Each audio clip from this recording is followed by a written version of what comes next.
तृष्णा क्षया स्वर्ग पदम किमष्टि।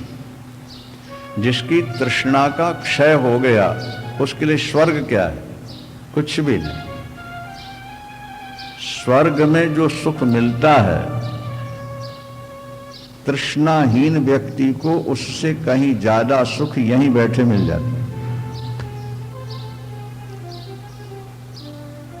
हमारे पास जब कुछ नहीं था तो हम चाहते थे कि परमात्मा हमें लखपति बना दे, और जब लखपति बने तो फिर करोड़पति बना दे, और करोड़पति बन गए तो अरबपति बना दे। हमारी तृष्णा का क्षय नहीं है। तुलसीदास जी लिखते हैं कवितावली में कि एक व्यक्ति के पास घास छीलने के लिए खुरपी थी। खुरपी होती से घास छीलते हैं गरीब लोग, उसको हिंदी में खुरपी बोलते हैं। घास पकड़ के ऐसे छीलते रहते, वो घोड़ों वगैरह के लिए लाते हैं। और उस घास को बांधने के लिए एक जाली थी, धागे की बनी हुई, घास की झोपड़ी। वो कहता था परमात्मा मुझे और कुछ नहीं चाहिए, तो पेट भरने को रोटी दे दे, 24 घंटे में एक बार मेरा पेट भर दे और तन ढक दे, बस कुछ नहीं चाहिए।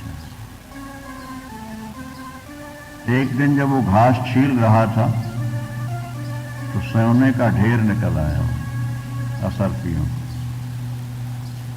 और उसने ढोना प्रारंभ किया और रात भर ढोता रहा, और इतना सोना लाया कि उसकी घास की झोपड़ी सोने से भर गई। तुलसीदास जी लिखते हैं कि घर तो भर गया, मन नहीं भरा। घर तो भर गया पर घर में सोने की जगह नहीं रह गई, और दिल का कोना अभी भी खाली था।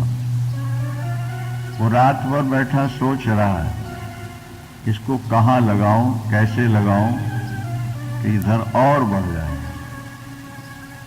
वो तुलसीदास जी बहुत अच्छा लिखते हैं, कृष्ण गात ललाट जो रोटिन को, शरीर सूखा हुआ है, कृष्ण गात ललाट जो रोटिन को, जो रोटी के लिए तरस रहा था। घर बार धरे खुरपा खरिया, तेने सोने के मेल से ढेर लहे। बोले घर तो भरो मन पे न भरिए, घर तो भरो मन पे न भरिए। पहले आराम से रात में सोता था, अब नींद गायब हो गई। अब वो रात में बैठा बैठा सोचता रहता है इस पूंजी को बढ़ाया कैसे। तुलसीदास जी कहते हैं कि तृष्णा का कभी अंत नहीं, और तृष्णा के रहते हम निश्चिंत हो जाएं ऐसा भी संभव नहीं है, और चिंता के रहते हम सुखी हो जाएं ऐसा भी संभव नहीं। तृष्णया जायते दुःखम्, तृष्णा से दुखों का जन्म होता है। और कोई कारण बोले नान्यथेति निश्चयी, जिसके दिमाग में ये बात निश्चय पूर्वक बैठ गई कि चिंता से ही दुखों का जन्म होता है। और तयाहीना सुखी शांता, तया माने चिंताया, तयाहीना जिसके दिमाग में चिंता नहीं वो सुखी शांता, वो सुखी है, वो शांत है। सर्वत्रो गलितस्पृहा, उसकी सारी इच्छाएं गलित हो चुकी हैं, नष्ट हो चुकी हैं। लेकिन ये तभी संभव है जब स्वरूप का ठीक ठीक बोध हो जाए। और स्वरूप का बोध कब होगा? जब तुम्हारी बुद्धि बिल्कुल निर्मल हो जाए। और बुद्धि निर्मल कब होगी? जब तुम धर्म का पालन करोगे काफी समय तक सत्संग करोगे तब जाकर बुद्धि निर्मल होगी।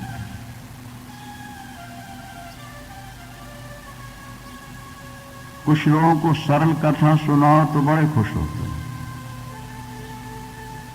नहीं कठिन सुना दी बोले समझ में नहीं। क्यों? बुद्धि उतनी निर्मल नहीं। अच्छा देखो, रामलीला रासलीला हो रही हो और दूसरी तरफ कथा हो रही है, तो बच्चे ज्यादा कहां बैठेंगे? हाँ, क्यों? क्योंकि वहां बुद्धि लगानी नहीं पड़ेगी ना। वो स्वरूप तो थोड़ी बुद्धि में भी समझ में आ जाता है, इसलिए बच्चे तो भाग के वहां बैठेंगे और जो बुद्धिजीवी होंगे बोलो वो कथा में जाके बैठ रहे हैं, वो कहते हैं तो ठीक है, हो रहा होगा, ठीक है। ये क्या कह रहे हैं? तो ज्यों-ज्यों आपकी बुद्धि निर्मल होती जाएगी त्यों-त्यों आप सूक्ष्म बात को समझने का प्रयास करेंगे, नहीं? और बुद्धि अगर कमजोर है तो स्थूल पदार्थों को आप पकड़ेंगे, सूक्ष्म में आपका प्रवेश नहीं होगा। तो अष्टावक्र जी का संकेत यह है कि चिंताया जायते दुख। तुम्हारे जीवन में जितने दुख आए हैं या आने वाले हैं वो चिंता से होते हैं। ज्ञानी ऐसा नहीं करता। ज्ञानी कहता है कि जो होना है, पहले कह चुके ना कि जन्म मृत्यु सुख दुख संपदा विपदा ये प्रारब्ध से काल से अपने आप होते हैं। अच्छा ये बताओ, एक बच्चा टाटा या बिरला के घर पैदा हुआ, हाँ, तो उस घर में पैदा होने के लिए उसने कौन सा पुरुषार्थ किया है? कुछ किया? कुछ सोचा है? नहीं। अब पैदा होते अरबपति खरबपति बन गया? नहीं बना। हाँ, उसने कुछ किया तो नहीं, फिर बन कैसे गया? अभी तो जन्म लिया है ना उसने, कोई पुरुषार्थ किया है, फिर कैसे बन गया? बोले प्रारब्ध, उसके पूर्व जन्म का ऐसा कर्म है कि भगवान ने उसको वैसी जगह भेज। ईश्वरा सर्व निर्माता पहले कहा जा चुका है, ईश्वर ही सबका निर्माता है, ये बात आपने सुनी। तो जो हमारे जीवन में हो रहा है वो अपने आप हो रहा है, हम उसके कर्ता बीच में बन करके बंधन में फंस जाते हैं। हम चाहते हैं कि हम अरबपति बन जाएं और भाग्य में करोड़पति बनना भी नहीं लिखा विधाता ने, और हम प्रयास शुरू कर देते हैं और जब सफल नहीं होंगे तो क्या होगा? दुख होगा। तो हमारी जो महत्वाकांक्षा है, हमारी जो इच्छा है, वही हमारे दुखों का हेतु है, कारण है। इसलिए अष्टावक्र कहते हैं कि एक बार ऐसा निश्चय कर लो कि जो हो रहा है वो ईश्वर के द्वारा हमारे प्रारब्ध से हो रहा, और वो अपने आप हो रहा है, हम कर नहीं रहे। जैसे हमारे नेत्र हैं, ये हमने बनाए कि और किसी ने बना के दे दी? हाथ पैर नाक कान दिल दिमाग हमारे शरीर में जो है वो हमारे सोचने से बना है, हमारी क्रिया से बना है, या निर्माता कोई और है? हाँ, वो कर रहा है ना। तो वो जैसा कर रहा है उसकी हां में हां मिला के चलते चलो। कर्म करो, चिंता नहीं करो, महत्वाकांक्षा नहीं। इसलिए वेदांत पढ़ने वाले दो तरह के लोग होते हैं। एक तो वह हैं जो वेदांत सुन करके परमात्मा में स्थिर हो जाते, और दूसरे वे हैं जो एक नंबर के आलसी हो जाते हैं।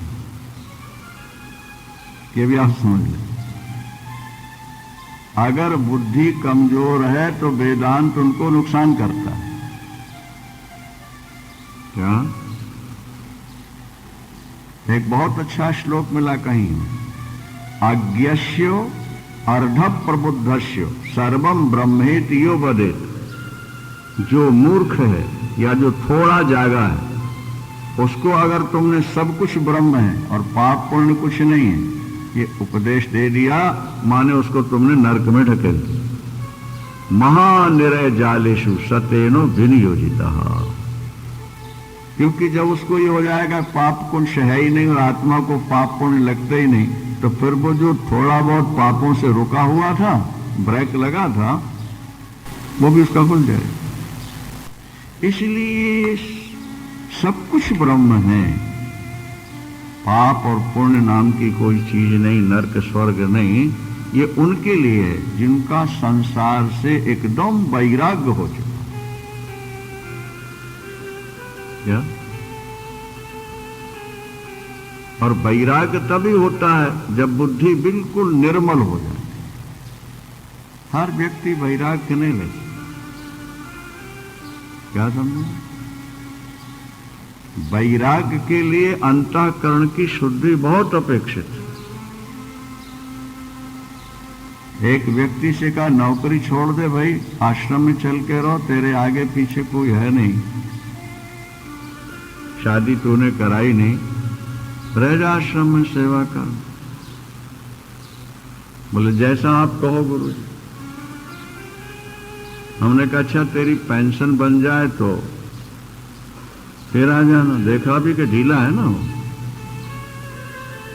या तो वो स्वयं कहता है कि मैं सब छोड़ के चलना चाहता, हमारे कहने पर कहता है जैसा आप कहें। तो हमने कहा जब पेंशन बन जाए तब आ जाना। तो पेंशन का समय जब आ गया तो कहता भी 1 साल और, फिर कहता 1 साल और, उसके बाद, और जब वो भी निकल गया तो चुप मार के बैठ गया, नहीं छोड़ पा। जब तक हृदय पूर्ण शुद्ध नहीं होगा वैराग्य का जन्म नहीं हो सकता, और जब तक वैराग्य का जन्म नहीं होगा तब तक ठीक ठीक आपको बोध हो ही नहीं सकता। तुलसीदास जी ने बहुत अच्छा लिखा है, तुलसी सीता राम भजो दिए विषय मन पीठ, तुलसी कैंचुल परिहरे होत सापहु दीठ। सीता राम का भजन करो, लेकिन विषयों से मन हटाकर भजन करना। क्यों? बोले कैंचुल छोड़ने के बाद ही सांप की दृष्टि निर्मल होती है। कैंचुल समझते हैं आप लोग? नहीं, सर्प की जो चमड़ी होती है ना पूरे शरीर, वो थोड़े समय बाद, 1-2 साल के, वो ऊपर आ जाता है और फिर हटती है। जब सांप के कैंचुल होती है तो वो अंधा हो जाता है, और जैसे कैंचुल हटी दृष्टि निर्मल होती। जैसे मोतियाबिंद हो गया हमारे आपके किसी के, तो दृष्टि बंद हो, और मोतिया हटा दृष्टि साफ हो। तो विषय क्या है? बोले मोतियाबिंद है। जब तक विषयों से, धन से, पैसे से, भोगों से तुम्हारा मन हटा नहीं, तब तक वेदांत तुम्हारे लिए व्यर्थ है। ये समझ लेना। कितने लोग सुन रहे हैं लेकिन शांति किसे मिल रही है? देखना अपने को ये है, आज इसके श्रोता कितने हैं और उनमें शांति किसे मिली? नहीं मिली, इसका मतलब है कि बैकग्राउंड तैयार नहीं था, इसलिए सुनने के बाद भी लाभ नहीं हो। कम से कम पूजा पाठ कथा कीर्तन में लगते तो कुछ तो बनता। हम ब्रह्म हैं इतना करके सब छोड़ बैठे, और वृत्ति वहां टिकी नहीं, तो न यहां के रहे न वहां के रहे। चिंताया जायते दुखम, चिंता से ही दुखों का जन्म होता है। नान्यथेति निश्चय, अन्यथा दूसरा कोई कारण है ही नहीं, ऐसा निश्चय कर लो। और तया हीना सुखी शांतः, जिसने चिंता छोड़ दी, पत्नी का क्या होगा, बेटों का क्या होगा, मेरा क्या होगा, ये चिंता जिसने छोड़, क्योंकि जो प्रारब्ध में लिखा है वो होकर ही रहेगा, एक निश्चित सिद्धांत। एक व्यक्ति कहीं जा रहा था, सामने नजर आया कोई शेर आ रहा, वो थोड़ा घबराया, लेकिन पलक मारते वो शेर सांप बन गया, और फिर पलक मारते वो भेड़िया बन गया, फिर पलक मारते कुत्ता बन गया। तो सोचा है क्या है? कभी ध्यान आया कि भूत प्रेत हो सकता है। थोड़ा घबराहट तो थी, पंडित जी कहीं जा रहे थे, लेकिन फिर भी घबराहट तो हुई। पास में वो आया, मनुष्य बन के आ गया। पूछा आप कौन है? वो कहता है मैं मृत्यु हूं, मैं मृत्यु, काल। तो भिन्न भिन्न रूप कैसे बना रहते हो? बोले मैं ही भिन्न भिन्न रूप बना के लोगों को मारता रहता हूं। लोग मेरा नाम नहीं लेते। उसको कैंसर हुआ तो मर गया, उसको टीबी हुई तो मर गया, उसे शेर ने खा लिया, उसे सांप ने काट दिया। करता मैं हूं, लेकिन नाम दूसरों का। आप मृत्यु हैं? हाँ। आप बता सकेंगे मेरी मृत्यु कब होगी, कैसे होगी? बोले अभी से परेशान क्यों होते हो आप सुनकर?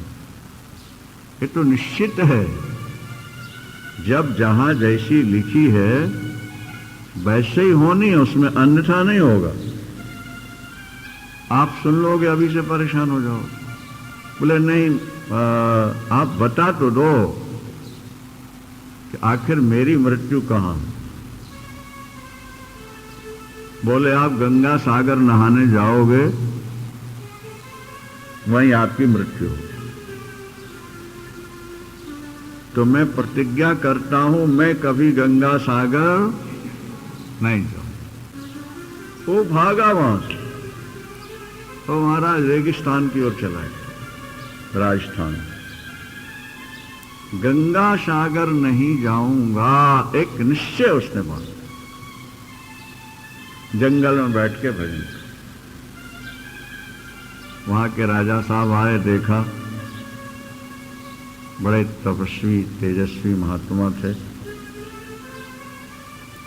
प्रणाम किया, महाराज यहाँ कैसे बैठे? बोले भजन करना है। बोले हमारे यहाँ चलिए, हम आपकी बड़ी सुंदर व्यवस्था करा देते हैं, एकांत शांत में रहता हूं। मना किया, लेकिन आग्रह जब ज्यादा हुआ चले।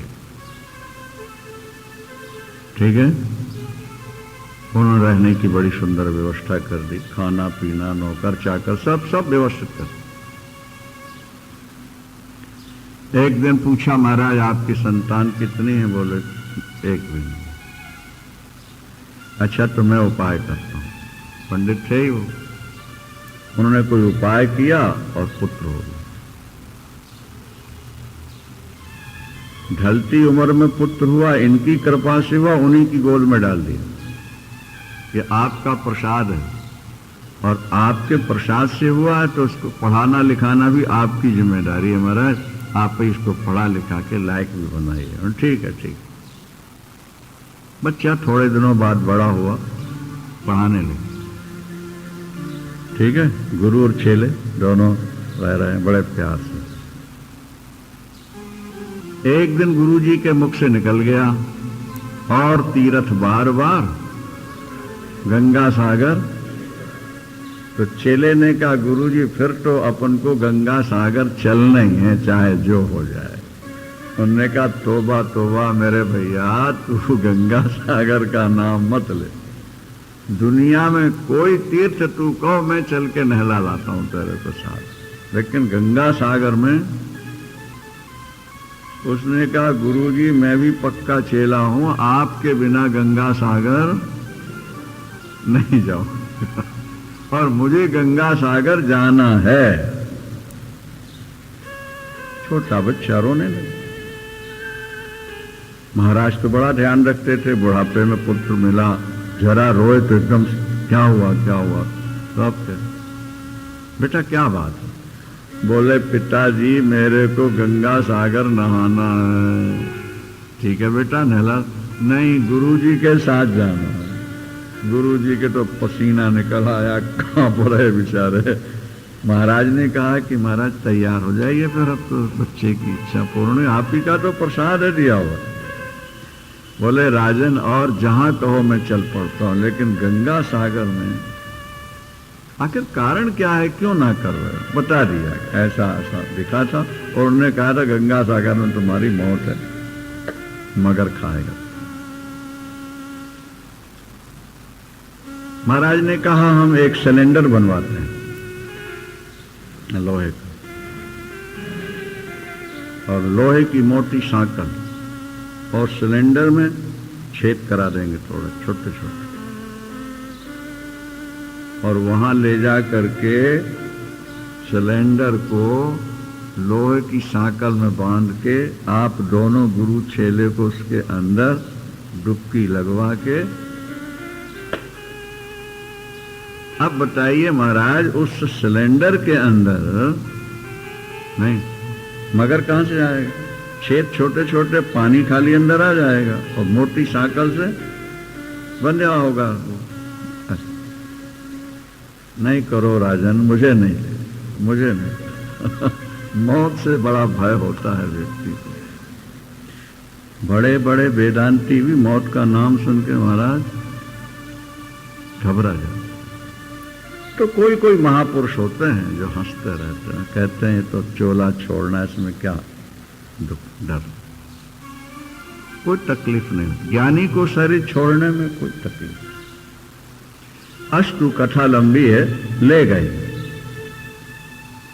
पर महाराज को न रात में नींद है न दिन में भूख है।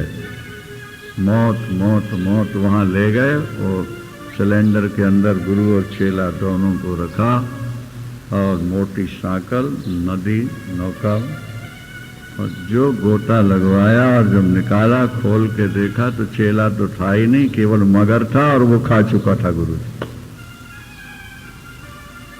उसकी मौत ही वो चेला बन के आई और वो वहां जाके मगर बन, जैसे परीक्षित के लिए ना कीड़ा बन के आए और सांप बन करके परीक्षित को डस लिया। खत्म। खोल के देखा एक मगर है, उसके अंदर न गुरुजी हैं और न चेला। जहां जो होना है वो होना है, उसमें अन्यथा कुछ नहीं हो सकता। ऐसा जो निश्चय वाला है वो व्यक्ति चिंता नहीं, और अगर चिंता करता है तो दुखों से बच नहीं सकता। होना वही है जो लिखा है, होना वही है जो एक बार भगवान नारायण शंकर जी का दर्शन करने काशी पधारे गरुड़ पर, और यमराज आए भैंसा पर, और बाहर रोक करके अंदर जा रहे थे। एक कबूतर बैठा था, लिखा था इसके भाग्य में 48 मिनट के अंदर लोकालोक पर्वत की बिल्ली खाएगी। और लोकालोक पर्वत इतनी दूर है कि बिल्ली जाना चाहे तो नहीं जा सकती, वहां से आना चाहे तो नहीं आ सकती। कबूतर उड़ के जाना चाहे, लेकिन लिखा है माने वो खाएगी।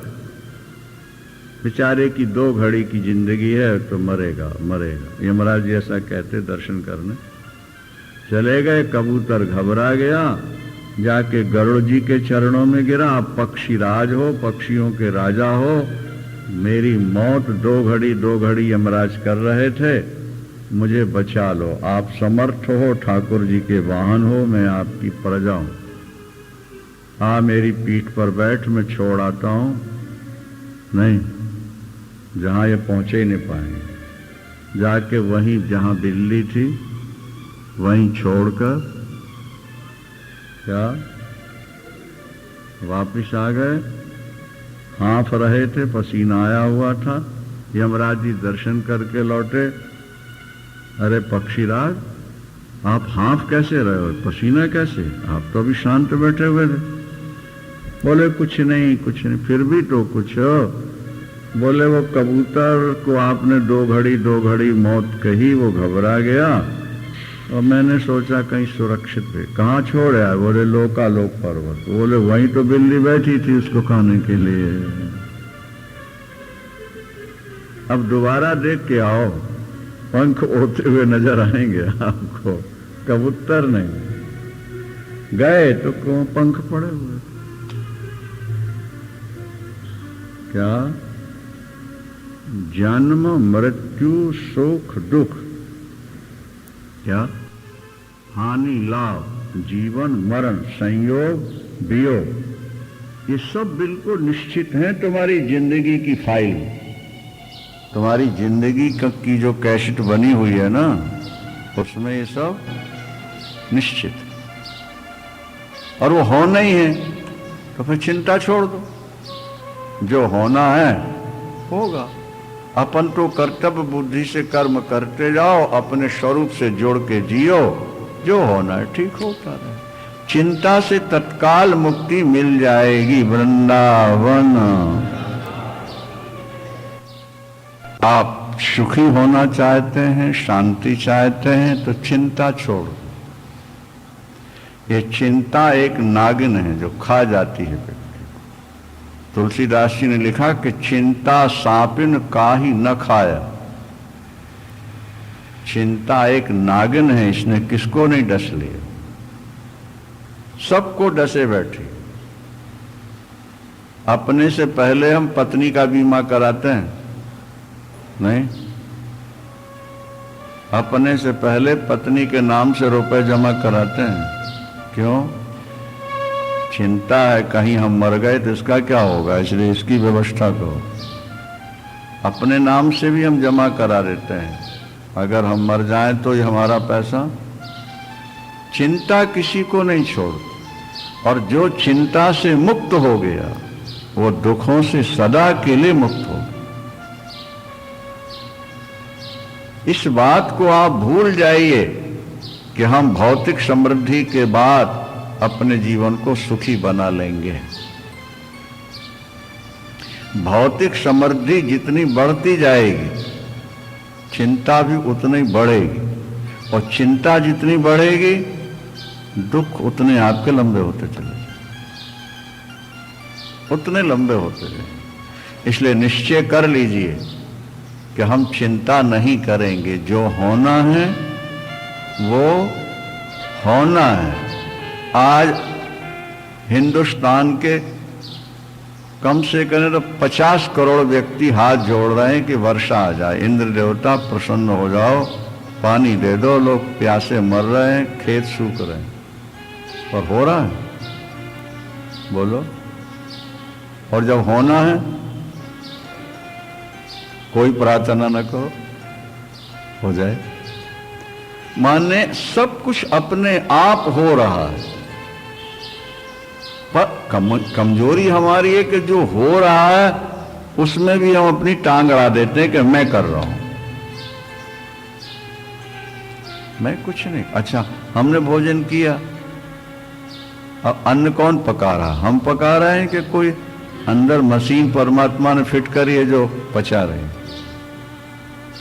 क्या भोजन करके हमने कभी सोचा कि हमारा भोजन अंदर कहाँ गया, किस चक्की में पिसेगा, अब पिस रहा होगा कि अब उससे रस बन रहा होगा, अब रक्त बन रहा होगा, अब मांस बन रहा होगा, मज्जा अस्थि में। इस बारे में हमने सोचा है कभी? बोलिए। पर सब कुछ हो रहा है, नहीं हो रहा नहीं। हम सो जाए तो श्वास चलेगी कि नहीं चलेगी, कभी आपने सोचा? और सोते समय श्वास लेने के लिए आप सावधान हैं, जाग रहे हैं कि श्वास अपने आप चल रही है? अपने आप सब कुछ हो रहा है। अब थोड़ी सी बुद्धि लगा के सोचो जरा, दुनिया का हर कार्य अपने हो रहा, इसीलिए तो महापुरुषों ने कह दिया करन करावन आपे आप, सब हो रहा, सब हो रहा, तुम चिंता क्यों करते? एक परिवार के सदस्य हैं, वो 6 महीने सत्संग करते हैं और 6 महीने दुकान पर बैठते हैं। अवस्था भी अभी ज्यादा नहीं, 40-50 वर्ष के बीच की थी। जब वहां गए हम तो पड़ोसियों से पूछा, दुकानदारों से, कि भाई इनकी दुकान कैसे चलती है जब ये 6 महीने सत्संग में रहते हैं, तो दुकान कैसे इनकी चलती? पड़ोसियों का उत्तर था कि महाराज हमारी दुकान से इनकी बढ़िया चलती, बस इतना ही हम कह सकते हैं, आगे क्या नहीं। ये बात हम पहले सुना चुके हैं कि एक बुढ़िया के पास एक मुर्गा था और वो सुबह रोज 4 बजे बोलता है। मुर्गा 4 बजे बोलता है। बुढ़िया, अच्छा थोड़े समय बाद सूर्य निकल आता है, तो बुढ़िया क्या सोचती है, मेरा मुर्गा बोलता है तो सूरज निकलता है। अब बताओ, एक दिन पड़ोसी से झगड़ा हो गया, और जब झगड़ा हो गया तो कहती है मैं तुम्हारा गांव छोड़ के जा रही हूं और अब तुम लोग अंधेले में पड़े रहना, लेटे रहना, अब तो सूरज निकलने ही नहीं। अपना मुर्गा लेके चली गई दूसरे गांव पर। कई दिनों बाद सोचती चल के देखूं तो वहां के लोग अंधेले में क्या कर रहे हैं। गए, जाके देखा वहां भी सूरज निकला हुआ है, लोग अपने अपने काम में लगे हैं। उसने पूछा कि सूरज कब निकला? बोले रोज ही निकलता है। लेकिन मेरा मुर्गा बोला नहीं तो सूरज कैसे निकल आया? अरे पगली, तेरे मुर्गा बोलने से सूरज नहीं निकलता, सूरज के निकलने का समय होता है तो तेरा मुर्गा बोलता है। क्या समझे? तो हम लोग भी इसी तरह के बुढ़िया छाप हैं, नहीं कि हम सोचते हैं कि हम अगर काम नहीं करेंगे तो काम हो ही नहीं सकता, परिवार हमारा बर्बाद हो जाएगा। लेकिन परिवार तुमने नहीं बनाया, परिवार तो ऊपर वाले ने बनाया है। एक विष का पौधा भी कोई लगा ले गमले में तो भी उसको दिन में 1-2 बार देखता है, पानी देता है। विष वृक्ष की भी पालना करता है, नहीं? परमात्मा ने हमें आपको बनाया है तो वो हमारा ध्यान रख रहा होगा कि नहीं रख रहा होगा? हम भी तो उसके गमले के एक पौधे हैं, क्या भाई? नहीं? अरे सोनिया एक यहाँ वृक्ष लगा के गई थी तो 2.5 साल बाद वहां से पूछती रहती कि मैंने जो पौधा लगाया था हरिद्वार में उसका क्या हुआ। तो हम सोचने लगे कि देखो, एक पेड़ लगा के बैठी कनाडा में और पूछ रही है पेड़ कैसा है। वारे प्रभु, जब पेड़ लगा करके हमें ध्यान है कि वो कैसा है और उसका संवर्धन संरक्षण होना चाहिए, तो संसार को तूने बनाया है तो चिंता तुझे होनी चाहिए, हम चिंता क्यों करें? हम तो तेरे गमले के एक पेड़ हैं, पौधे हैं, तूने हमें बनाया, अब तू संभालेगा हमें। लेकिन हम ऐसा सोचते हैं कि हम नहीं करेंगे तो बस सब खत्म हो, और इस चिंता से ही दुख पैदा हुए और अशांति और तनाव, टेंशन में आज व्यक्ति जी रहा है। सच्चिदानंद भगवान की। 6ठा सूत्र है, नाहम देहो न मे देहो बोधोहमिति निश्चय कैवल्यमिव संप्राप्तो न स्मरत्यकृतं कृतं। नाहम देहो न मे देहो, बहुत अच्छा श्लोक है भाई। बुद्धि अगर तुम्हारी साथ दे तो समझ लो। मैं देह नहीं हूं और देह मेरी नहीं, ना मैं देह हूं न देह मेरी। मैं बोध रूप हूं, ज्ञान स्वरूप हूं, नित्य शुद्ध बुद्ध मुक्त चैतन्य आत्मा हूं। इति निश्चयी, ऐसा जिसके मन में निश्चय हो चुका है। नाहम देहो न मैं देहो, मैं देह नहीं, देह मेरी नहीं। देह तो पंच महाभूतों से बनी हुई है। देह तो बोलो, पंच महाभूत कौन कौन से हैं? पृथ्वी, जल, अग्नि, वायु, आकाश। 5 हुए। इससे 10 इंद्रियां पैदा हो गई।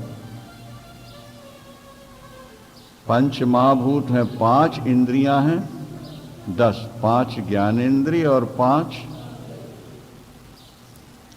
कर्मेंद्रिय रजोगुण से पैदा होती हैं और ज्ञानेन्द्रिय सतोगुण से पैदा होती है। तो आकाश के सतोगुण से कान पैदा हुआ,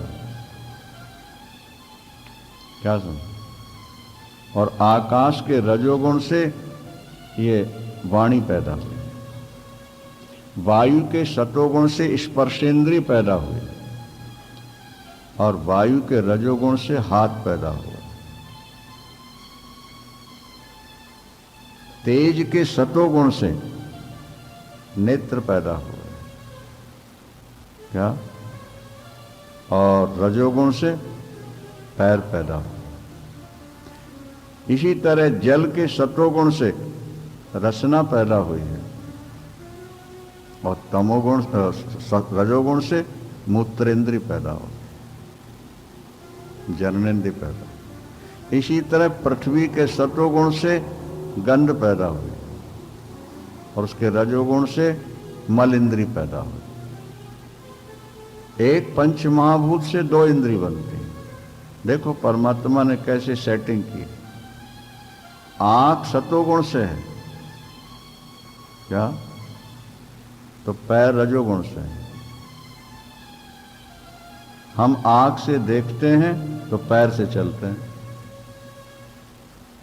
आंख से देखेंगे तो पैर से चलेंगे।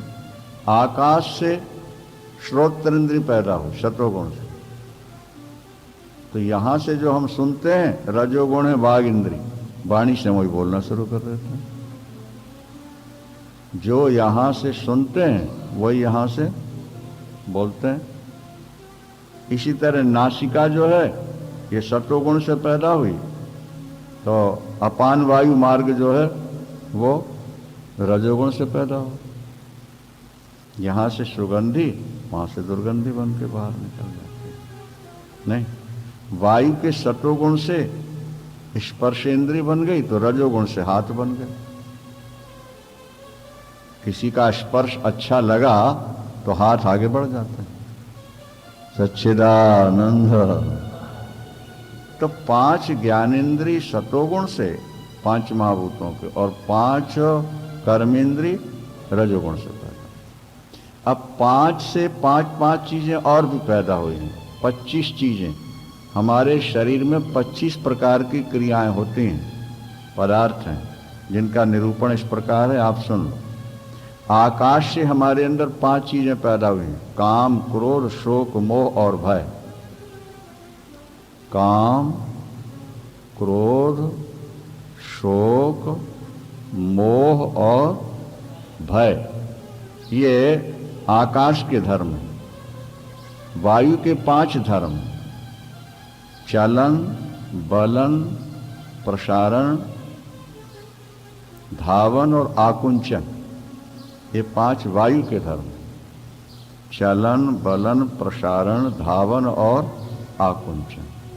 हम चलते हैं वायु से, दौड़ते हैं वायु से, शरीर को समेटते हैं वायु से और उसको फैलाते हैं वायु से।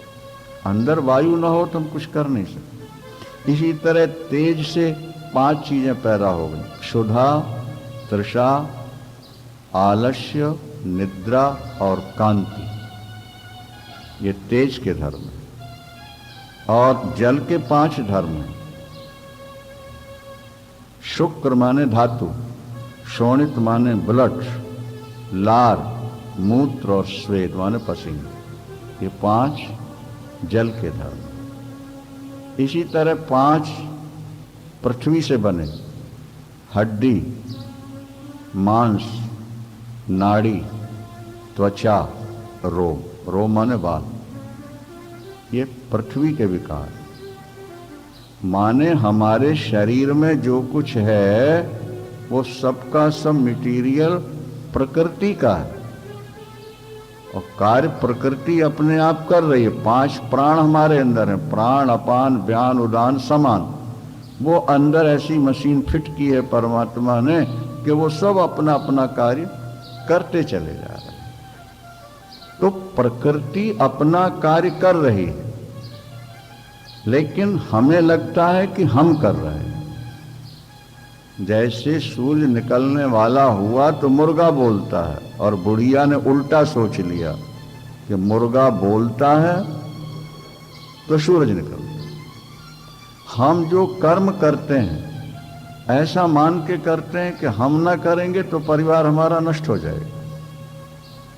ऐसा नहीं, आप जो कर रहे हैं वो तो एक निमित्त है। कार्य होना न होना ये ऊपर वाले के हाथ है। काल और कर्म ये सब ऊपर वाले के हाथ में। इसलिए नाहम देहो न मे देहो, मैं शरीर नहीं हूं और शरीर मेरा नहीं। ये दोनों बातें ध्यान, मैं शरीर नहीं और शरीर मेरा नहीं। शरीर तो बदलता रहता है, और हम बदले कि नहीं बदले? बोलो। बचपन में जो शरीर था वो जवानी में रह गया, और जवानी में जो शरीर था वो बुढ़ापे में रह गया। लेकिन आत्मा जो बचपन में थी वही जवानी में है और वही वृद्धावस्था में है। तो शरीर में परिवर्तन हो रहा है। हम 2 वर्ष के थे तब कुछ और थे, 5 के बने तो कुछ और हो गए, 10 के हुए तो कुछ और हुए, 15 के बने तो कुछ और हो गए। जिसे आपने 15 वर्ष की उम्र में देखा हो 30 वर्ष 40 में देखो, नहीं पहचान। हमारे रिश्तेदार आए यहाँ तो हमारे भाई साहब के साले हैं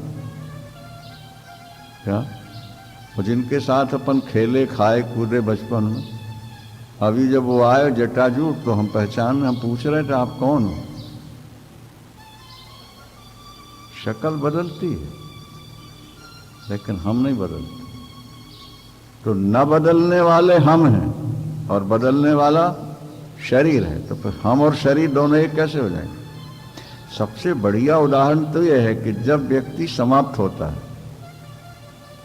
उसकी डेड बॉडी पड़ी है, ठीक है, और आप वहां से होके वापस जा रहे हो, कोई दूसरा रास्ते मिला और पूछा क्या हाल है उसका, तो आपने कहा वो स्वर्गवासी हो गया। ठीक है, क्या कहा आपने? अच्छा, उसकी डेड बॉडी का कोई अंग कम हुआ?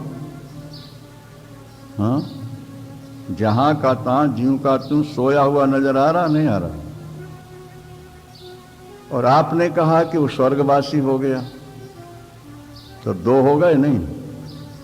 एक जो पड़ा है और दूसरा जो चला गया। तो इस शरीर में 2 अंश हैं, जड़ और चेतन। हम जड़ नहीं हैं, हम चेतन हैं, और चेतन के द्वारा शरीर का संरक्षण है और संचालन। लेकिन चेतन स्वयं कोई कर्म नहीं करता। बस यहां समझना ये जरूरी है। नाहम देहो न मे देहो, मैं देह नहीं, देह मेरी नहीं। अरे भाई, आप ट्रेन में जाते हैं तो कहते हैं सीट मेरी है, हमने रिजर्व कराई हुई है। हाँ, तो सीट आपकी है कि लोहे लकड़ी की है? सीट आपकी है कि सरकार की है? बोलो। और कहते क्या हो? मेरी सीट है। तो मेरी कहने से मेरी हो गई हो? तो जैसे सरकारी सीट को हमने कहा मेरी सीट है, इसी तरह सरकारी प्रकृति का जो शरीर है इसको भी आपने कहना शुरू कर दिया मेरा शरीर है। नहीं समझे? ये तो प्रकृति का विकार है और प्रकृति में मिल जाना है। हमारे पिता दादा परदादा उनके शरीर कहाँ गए? कोई नामो निशान है? पंचभूतों से पैदा हुए थे और पंचभूतों में लीन हो गए। कितने शरीर बने होंगे, कितने घड़े बने होंगे अनादिकाल से अभी तक। कोई घड़ा शेष दिखता है? मिट्टी में मिलके सब मिट्टी हो गई।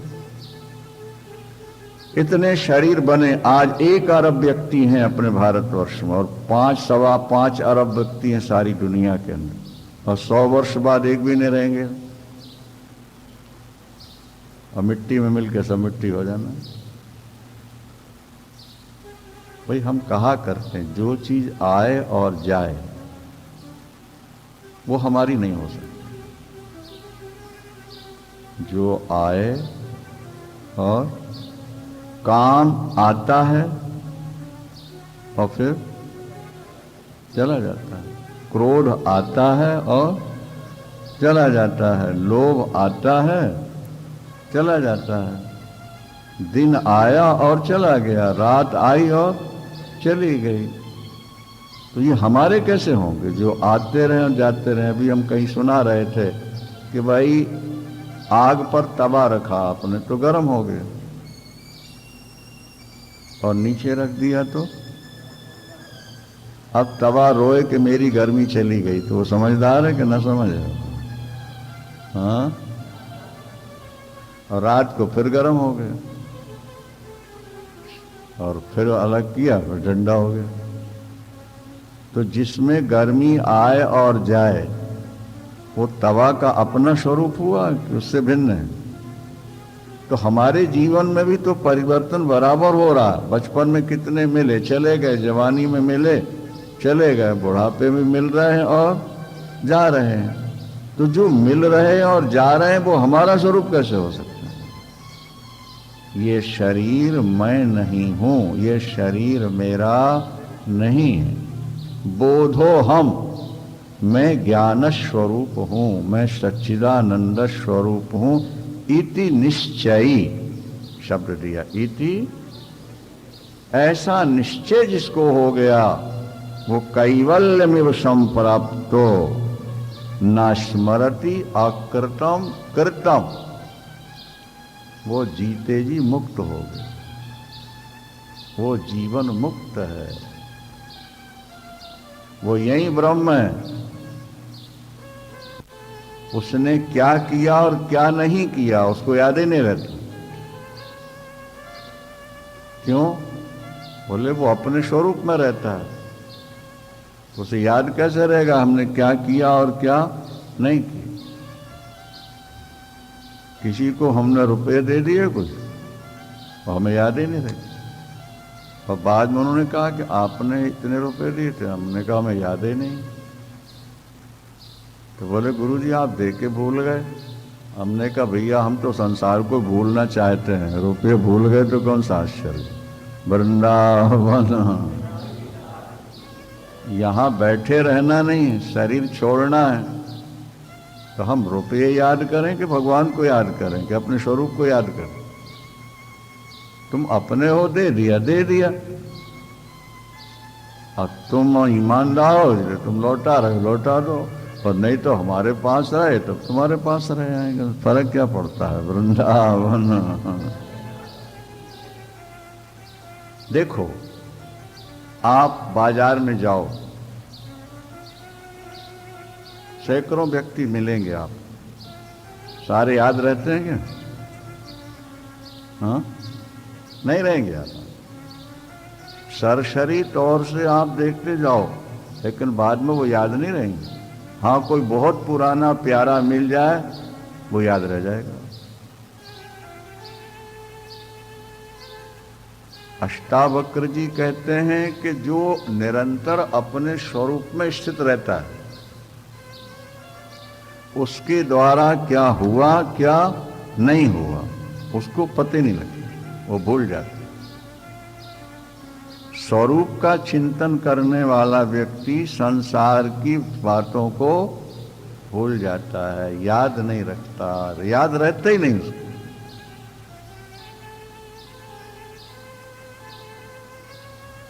ऐसा सुना जाता है कि अकबर नमाज पढ़ रहे थे चादर बिछाकर।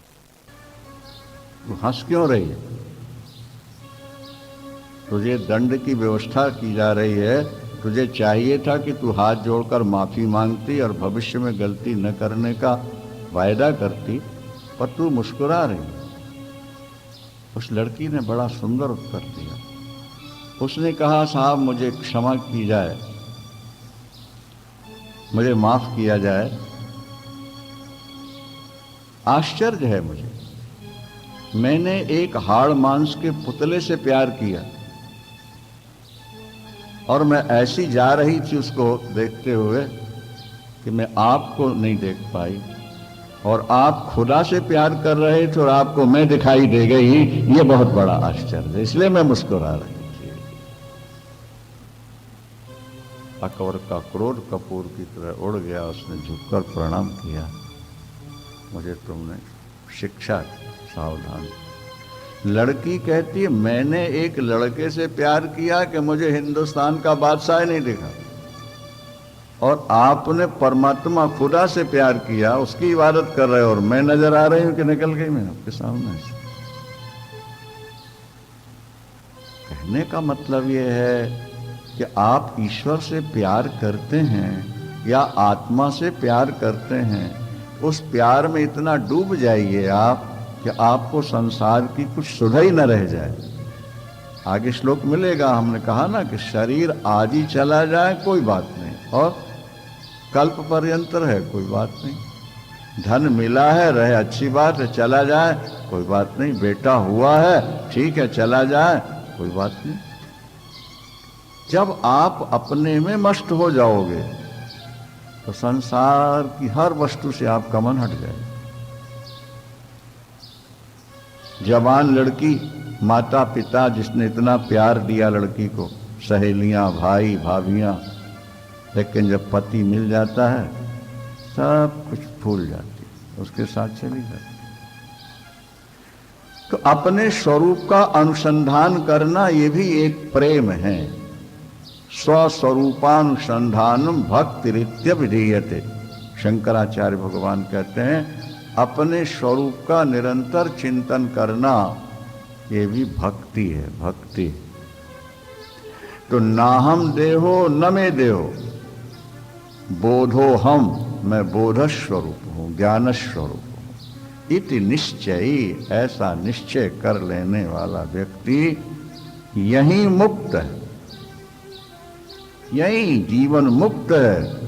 और वो क्या कर रहा है और क्या नहीं कर रहा, क्या उससे हुआ है, इसका उसको स्मरण भी नहीं रहता, डूब गया। आजकल लोग घर की परिस्थितियों से घबराकर आश्रमों में आ जाते हैं। नहीं, शरीर तो यहां रहता है लेकिन मन वही चिंतन करता रहता है, परिस्थितियों से जूझता रहता है। अरे भाई, आश्रम में आ गए फिर गमगीन क्यों हो? महाराज वो याद आती है, याद आती तो अंदर जलन हो, जलन हो, पीड़ा हो, तो घर से आने की क्या जरूरत? भूल जाओ, वो एक सपना था। अब परमात्मा ने वो घटना घटाकर हमें नया जीवन दिया, हम नए जीवन में अब प्रवेश कर गए, तो भूल जाओ। इसलिए सन्यास प्रकरण में लिखा है कि सन्यास लेने के बाद अपनी जन्म भूमि नहीं जाना, अपना पुराना नाम नहीं बताना, अपने परिवार की किसी से चर्चा नहीं करना, उसको भूल जाओ। जैसे स्वप्न को जागने के बाद हम भूल जाते हैं, इसी तरह सन्यास लेने के बाद अपने परिवार को भी भूल जाओ। एक संत बैठे अपने शिष्यों को सुनाते रहते थे, मेरी इतनी जमीन थी, मेरी पत्नी इतनी सुंदरी थी, बेटे इतने थे, वाहन ऐसे थे, मैंने सबको लात मारा, संन्यास किया। एक व्यक्ति अनेक बार जब ये बात उनके मुख से सुने तो कहने लगे कि स्वामी जी क्षमा कीजिएगा, अभी आपने त्याग किया नहीं। बिगड़ पड़े, अरे सब कुछ छोड़ करके आके बैठा हो, तुम कहते हो अभी छोड़ा नहीं आपने। बोले स्वामी जी अगर छूट गया होता तो भूल गया होता, भूल जाए वो छूटना है। अगर स्मरण है और उसकी चर्चा है तो वो केवल शरीर से छूटा है, मन से अभी नहीं छूट पाएगा। इस बात को हमेशा भूल जाओ, हमने क्या किया, क्या करना था, इस बात को भूल जाता है, वो अपने स्वरूप में मस्त हो गया, लीन हो गया। आ ब्रह्मस्तंभ पर्यंतो अहमेवीति निश्चयी निर्विकल्पा शुचि ही शांता प्राप्ता प्राप्त विनिवृता। क्या बहुत अच्छा श्लोक, वेदांतियों का, सामान्य लोगों के काम का नहीं। मैं सब में समाया हूं, ये बात तो बहुत सुनी जाती है, लेकिन अष्टावक्र जी कहते हैं कि परमाणु से लेके ब्रह्मा पर्यंत जो कुछ है सारी सृष्टि मैं ही हूं।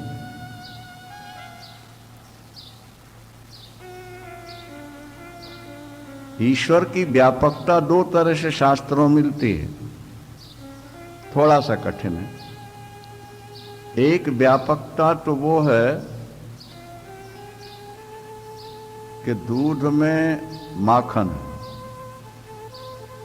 तो जब माखन निकाल लेते हैं तो छाछ तो बचती है ना।